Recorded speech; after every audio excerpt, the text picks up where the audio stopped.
Supreme court ने आवारा कुत्तों के मामले पर बड़ा फैसला सुनाया है।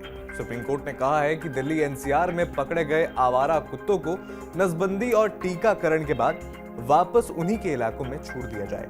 यानी कुत्तों को पकड़ो, नसबंदी करो और वैक्सीनेशन करो और फिर छोड़ दो। यही नीति की बुनियाद है। इतना ही नहीं, कोर्ट ने इस मुद्दे का दायरा पूरे देश तक बढ़ा दिया है और सभी राज्यों व केंद्र शासित प्रदेशों को भी शामिल करते हुए एक इंटीग्रेटेड नेशनल पॉलिसी बनाने का निर्देश दिया है। अब सुप्रीम कोर्ट ने क्या क्या निर्देश दिए, 5 पॉइंट्स में समझते हैं। सबसे पहला और सबसे महत्वपूर्ण जो निर्देश है वो है नसबंदी और वापस छोड़ने का। सुप्रीम कोर्ट ने कहा है कि आवारा कुत्तों को पकड़कर उनकी नसबंदी और टीकाकरण के बाद उसी इलाके में वापस छोड़ दिया जाएगा। लेकिन इस रूल की भी एक एक्सेप्शन है। सिर्फ वही कुत्ते जो रेबिस से शिकार नहीं है या जो आक्रामक नहीं है उन्हें ही छोड़ा जाएगा। देखिए, जब सुप्रीम कोर्ट की ओर से पहले निर्देश आए थे उन्हें शेल्टर में भेजने के, तो जो डॉग लवर्स हैं, जो एनजीओज हैं, उनका यही सवाल था कि इतने शेल्टर्स क्या दिल्ली एनसीआर में मौजूद हैं कि सभी कुत्तों को पकड़कर वहां पर जो है ले जाया जाए। तो ये एक वेलकम स्टेप सुप्रीम कोर्ट की ओर से जो है लिया गया है। इसके अलावा जो खतरे वाले कुत्ते हैं, यानी जिन्हें रेबीज है या फिर जो आक्रामक हैं, उन्हें अलग रखा जाएगा, उनकी अलग तरीके से देखभाल की जाएगी। रेबीज वाले कुत्तों की बात करें तो जो कुत्ते संक्रमित या खतरनाक हैं उन्हें दोबारा सड़क पर नहीं छोड़ा जाएगा, यानी उन्हें सिर्फ शेल्टर में रखा जाएगा। इसके अलावा अगला मेन पॉइंट, सार्वजनिक जगहों पर खाना खिलाने पर पाबंदी और फीडिंग जोन बनाए जाने का निर्देश। इससे पहले क्या हो रहा था कि जो भी व्यक्ति थे, जो डॉग लवर्स थे या आम लोग थे, वो पार्क, गली या सड़कों पर कुत्तों को खाना खिलाया करते थे। लेकिन अब सुप्रीम कोर्ट ने ये साफ कह दिया है कि सार्वजनिक जगहों पर कुत्तों को खाना नहीं खिलाया जाएगा।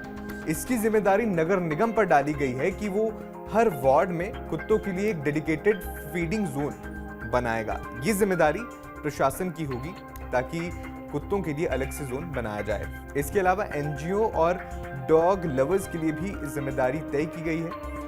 सुप्रीम कोर्ट ने कहा है कि जो लोग इस मामले में या इस मामले को कोर्ट तक लेके आए हैं, उन्हें डॉग शेल्टर और देखभाल के लिए आर्थिक सहयोग देना होगा।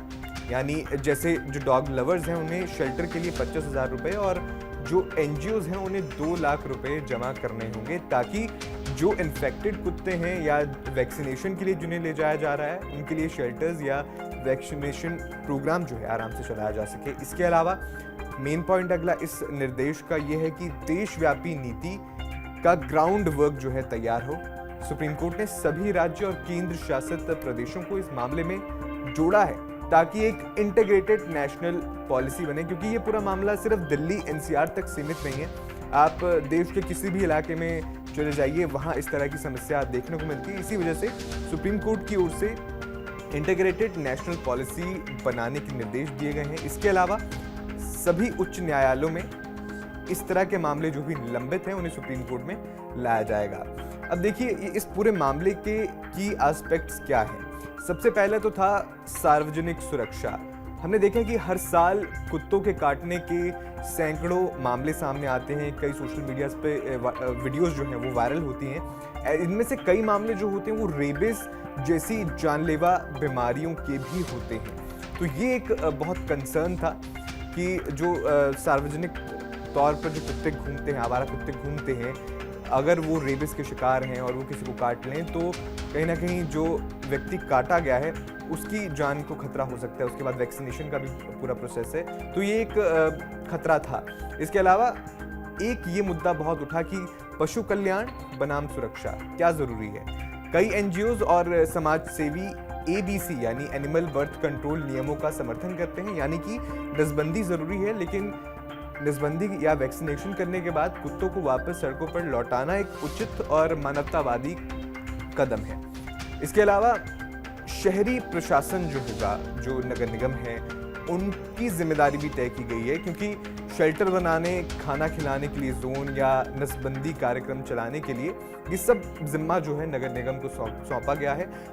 सवाल इसलिए ही उठता है कि अगर पहले ही नगर निगम सतर्क रहता या नसबंदी कार्यक्रम इस तरह से चलाए जाते तो सबसे पहले ही जो कुत्तों की जो संख्या है, जो हम आज के दौर में बहुत बढ़ गई है, वो ना होती और सुप्रीम कोर्ट में को इसमें स्टेप इन ना करना होता। फिलहाल आपका इस पूरे मामले पर क्या कहना है, हमें कमेंट बॉक्स में ज़रूर बताएं।